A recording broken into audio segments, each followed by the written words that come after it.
سورہ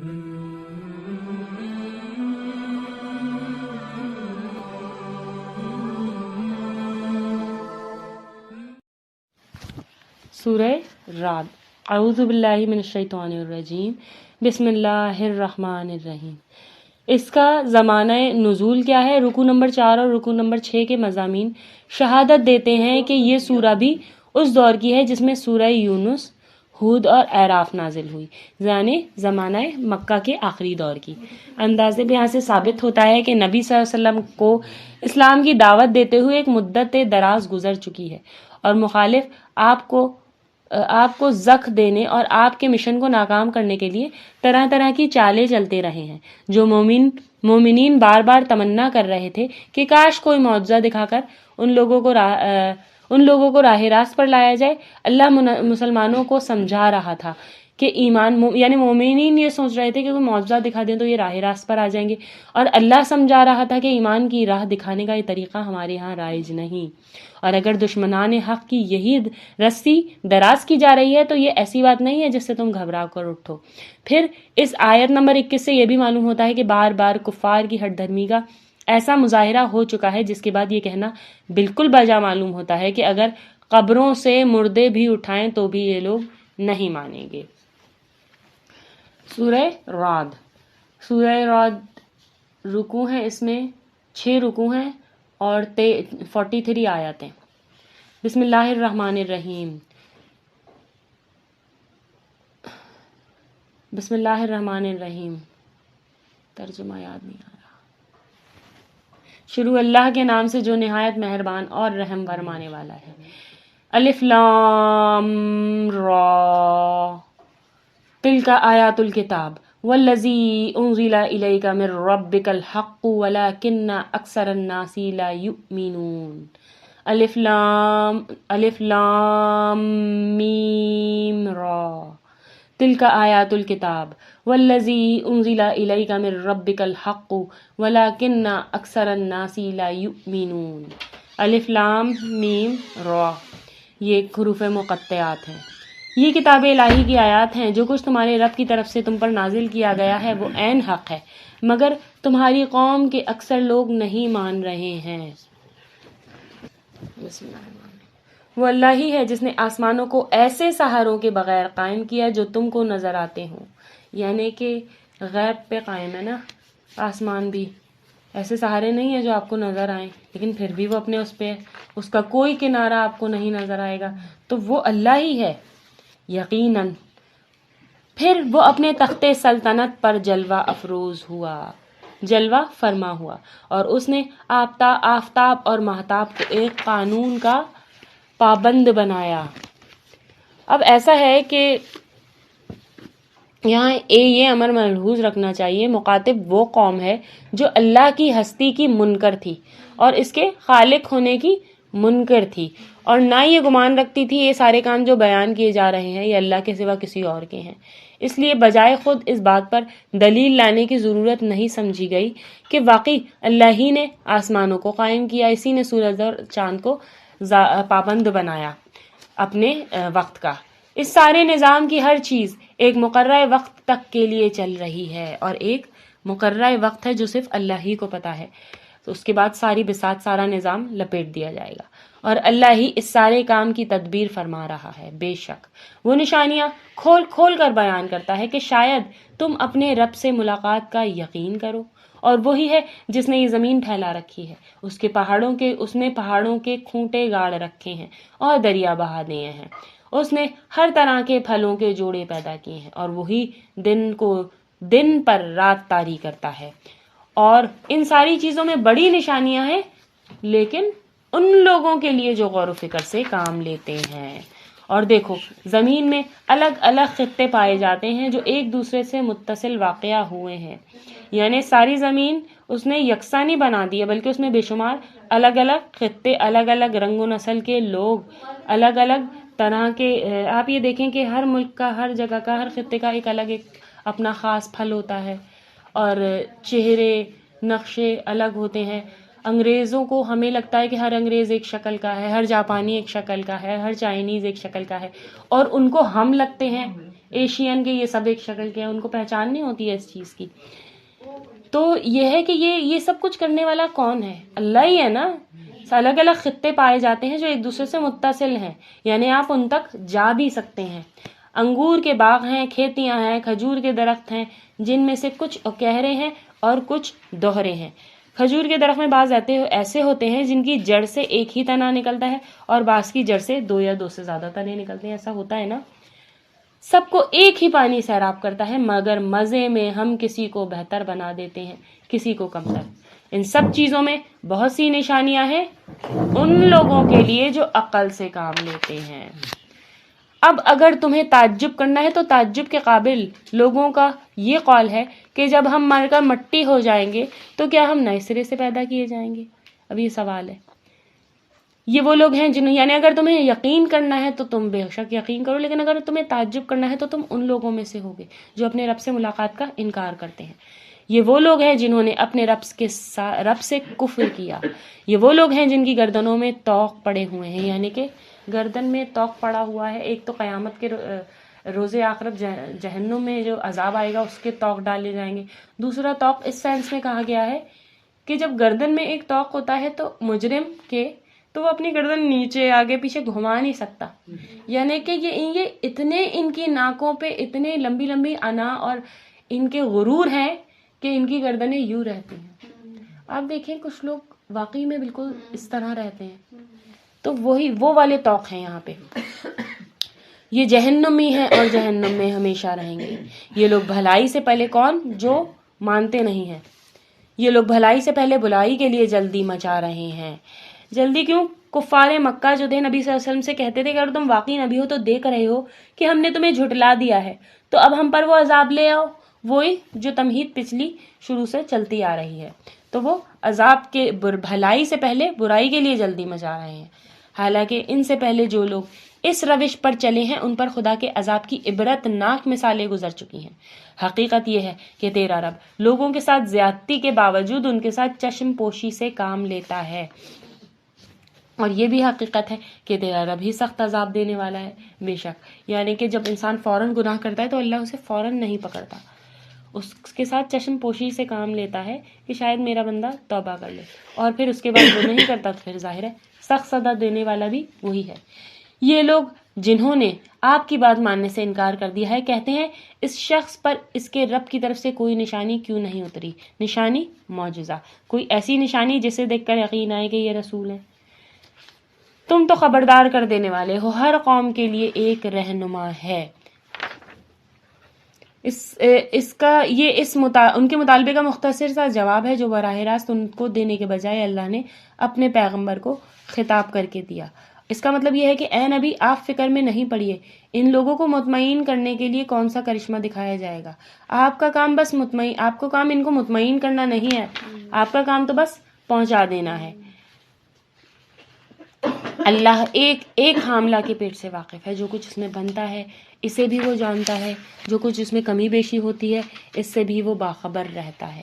ہر چیز کے لیے اس کے ہاں ایک مقدار مقرر ہے, وہ پوشیدہ اور ظاہر. ہر چیز کا عالم ہے, وہ بزرگ ہے اور ہر حال میں بالا تر رہنے والا ہے. بزرگ کے اصل میں لغوی معنی ہوتے ہیں ریسپیکٹفل, جس کی عزت کی جائے بہت زیادہ. تم میں سے کوئی شخص خواہ زور سے بات کرے یا آہستہ, کوئی رات کی تاریکی میں چھپا ہوا ہو یا دن کی روشنی میں چل رہا ہو, سب اس کے لیے سب یکساں ہیں, یعنی وہ ہر بات سنتا ہے اور سمجھتا ہے. ہر شخص کے آگے اور پیچھے اس کے مقرر کیے ہوئے نگران لگے ہوئے ہیں جو اللہ کے حکم سے اس کی دیکھ بھال کر رہے ہیں. یعنی بات صرف اتنی نہیں ہے کہ اللہ ہر شخص کے حال براہ راست خود دیکھ رہا ہے, بلکہ اس کی حرکات و سکنات سے بھی واقف ہے. اللہ کے مقرر کیے ہوئے نگران ہر شخص کے ساتھ لگے ہوئے ہیں اور اس کے پورے کارنامہ زندگی کا ریکارڈ محفوظ کرتے جاتے ہیں. اس حقیقت کو بیان کرنے کا مقصد یہ ہے کہ ایسے خدا کی خدائی میں جو لوگ یہ سمجھتے ہوئے زندگی بسر کر رہے ہیں کہ انہیں چھوڑ دیا جائے گا زمین میں اور کوئی نہیں جس کے سامنے وہ اپنے اعمال نامہ کے جواب دے ہوں گے, وہ اپنی شامت کو خود بلاتے ہیں. وہ پیچھے گزر چکا ہے نا. کیا یہ سمجھتے ہیں کہ انہیں بس یوں ہی جنت میں داخل کر دیا جائے گا یا انہیں بس یوں ہی چھوڑ دیا جائے گا بغیر کسی حساب کے؟ پھر جب اللہ کی قوم حقیقت یہ ہے کہ اللہ کسی قوم کے حال نہیں بدلتا جب تک کہ وہ خود اپنے اوصاف نہیں بدل دیتی. آپ کا حال بدلنے کی شرط یہ ہے کہ آپ اپنے اوصاف بدلیں. جب اللہ کسی قوم کی شامت لانے کا فیصلہ کر لے تو پھر وہ ٹالے نہیں ٹل سکتی. نہ اللہ کے مقابلے میں ایسی کسی قوم کا کوئی حامی اور مددگار ہو سکتا ہے. بے شک یعنی اس غلط فہمی میں بھی نہ رہو کہ کوئی پیر، فقیر، اگلا پچھلا، بزرگ، فرشتہ یا کوئی نذرانے اللہ کے یہاں حامی و مددگار ہو سکتے ہیں. وہی ہے جو تمہارے سامنے بجلیاں چمکاتا ہے، جسے دیکھ کر تمہیں اندیشے بھی لاحق ہوتے ہیں اور امیدیں بھی بنتی ہیں. اندیشے لاحق ہوتے ہیں کہ گر نہ جائے کہیں بجلی، اور امیدیں بنتی ہیں کہ بارش ہوگی. وہی ہے جو پانی سے لدے ہوئے بادل اٹھاتا ہے. بادلوں کی گرج اس کی حمد کے ساتھ اس کی پاکی بیان کرتی ہے. یعنی بادلوں کی گرج یہ ظاہر کرتی ہے کہ جس خدا نے ہوائیں چلائی ہیں اور بادل جمع کیے ہیں، بجلی کو بارش کا ذریعہ بنایا ہے. اور دوسری سینس یہ بھی ہے کہ تمام مخلوق، تمام کائنات اللہ کی عبادت میں، اس کی عبادت میں مصروف ہے. اور جب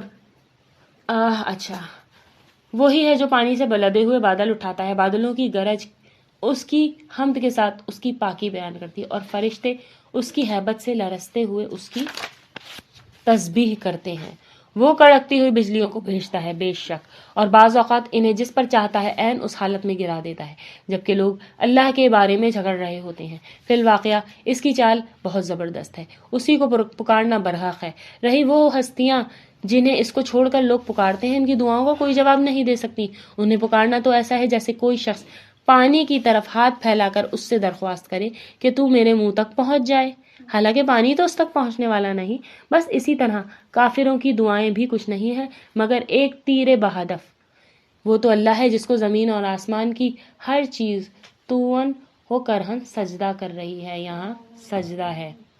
ابھی کر لیں بے شک. نہیں ابھی نہیں کرنا ہے.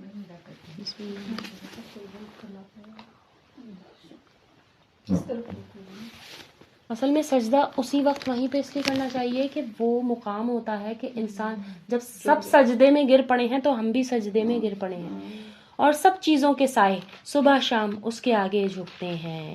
سایوں کے سجدے کرنے سے مراد ہے کہ اشیاؤں کا سایہ صبح شام مغرب اور مشرق کی طرف گرنا اس بات کی علامت ہے کہ یہ سب چیزیں کسی امر کی، کسی حکم کی مطیع اور فرما بردار ہیں.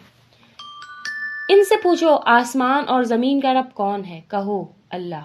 پھر ان سے کہو جب حقیقت یہ ہے تو کیا تم نے اسے چھوڑ کر ایسے معبودوں کو اپنا کارساز بنا لیا ہے جو خود اپنے لیے بھی کسی نفع و نقصان کا اختیار نہیں رکھتے؟ کہو کیا اندھا اور آنکھوں والا برابر ہو سکتا ہے؟ کارساز یہ ایسا لفظ ہے جو ہم بہت سنتے ہیں ان لوگوں سے کہ وہ جو شرک کرتے ہیں، فلاں کارساز یہ اور وہ. یہ لفظ جو ہے وہ بہت خطرناک ہے. صرف اللہ ہی کارساز ہے.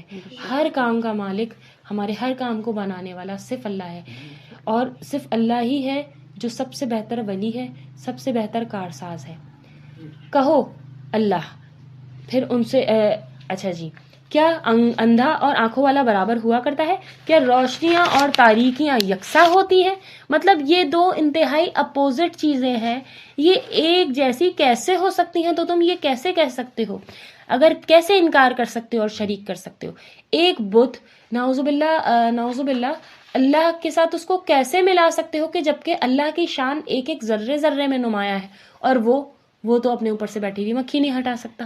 تو اس طرح سے یہ مثالیں دی جا رہی ہیں.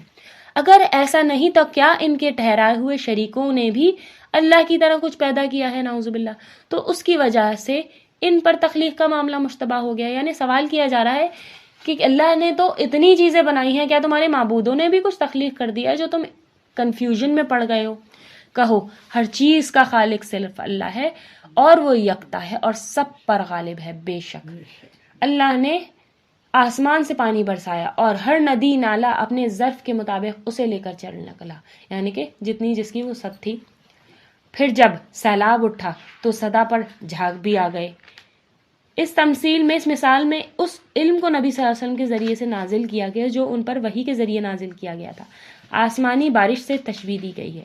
ایمان لانے والے سلیم الفطرت لوگوں کو ان ندی نالوں کی مانند ٹھہرایا گیا ہے جو اپنے ظرف کے مطابق اس رحمت سے بھرپور ہو کر رواں دواں ہو جاتے ہیں، یعنی جس میں جتنی وسعت ہے وہ اتنا ہی اس کو ایکسیپٹ کرے گا.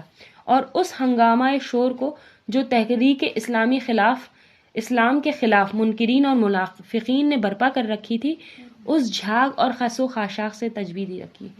جھاگ جو ہوتا ہے وہ وقتی طور پہ ہوتا ہے، جھاگ مستقل نہیں رہتا، پھر وہ بیٹھ جایا کرتا ہے.